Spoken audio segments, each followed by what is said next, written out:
si vous arrivez d'une autre planète, vous ne savez probablement pas qu'il y a un grand groupe automobile allemand qui est dans la tourmente. Parce que alors là... Mais il y a du nouveau, vous allez voir. Vous connaissez cette citation de Jacques Chirac qui disait « Quand les ennuis arrivent, ils volent en escadrille ». C'est exactement ce qui se passe pour Volkswagen parce que depuis le scandale de lundi, la presse découvre du nouveau chaque jour. Je n'ai donc pas encore vous parler du trucage des contrôles anti-pollution qui font toujours la une de Libération, du Figaro. Vous voyez la descente aux enfers, les pots pourris, etc. Non, ce matin, c'est dans Les Échos qu'on en apprend de belles sur un modèle allemand d'honnêteté et de sérieux qui serait en fait largement surestimé. Vous voyez ces crises qui ont frappé l'empire Volkswagen. Saviez-vous par exemple que Volkswagen payait il n'y a pas si longtemps des prostituées à ces bons éléments?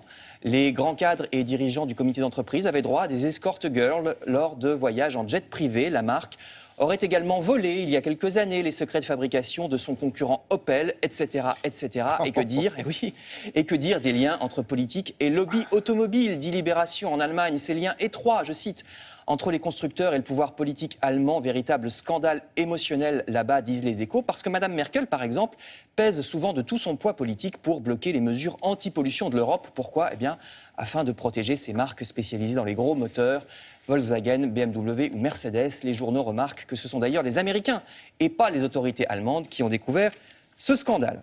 L'autre actualité dans les journaux, ce sont les migrants. Là aussi, c'est récurrent, vous lirez un peu partout. Ici, dans Libération, l'accord survenu hier entre pays européens qui ont décidé de se partager l'accueil de 120 000 personnes. Mais la question, c'est peut-être le Figaro qui la pose, question rarement soulevée. Pourquoi donc les riches monarchies du Golfe, elles, ne prennent pas toujours leur part dans l'accueil des migrants ? On sait que l'Europe, ou bien que le Liban, que la Turquie sont en première ligne, mais pas forcément l'Arabie Saoudite, le Qatar, le Koweït, etc., dont certains même sont accusés, au contraire, de financer les groupes islamistes devant lesquels fuient les migrants. Alors le Figaro nous apprend que le ministre des Affaires étrangères du Bahreïn, par exemple, a carrément déclaré qu'il ne reconnaissait pas les migrants comme étant des réfugiés. Les pétromonarchies du Golfe n'ont jamais signé, apprend-on, les conventions internationales sur les réfugiés, écrit le Figaro. Ils se caractérisent par un incroyable protectionnisme, ce qui n'a pas empêché, dans ce contexte de crise internationale, ce qui n'a pas empêché l'ONU, regardez, de choisir un diplomate saoudien pour, tenez-vous bien, le poste de responsable des droits de l'homme de l'ONU. Il s'appelle M. Ben Hassan Trad. Son pays, rappelle le Canard enchaîné, pratique la lapidation des femmes, condamne les journalistes indépendants à 1000 coups de fouet, pratique encore la décapitation suivie de crucifixion jusqu'à pourrissement du corps, je cite. Et oui, mais c'est donc lui qui est désormais chargé par l'ONU de défendre les droits de l'homme dans le monde. Je termine avec deux histoires politiques, mais en France, cette fois d'abord à gauche. Le Figaro tacle la réforme des régions voulue par le gouvernement. Cette réforme n'apportera aucune économie, dit le journal, qui se base sur une étude chiffrée.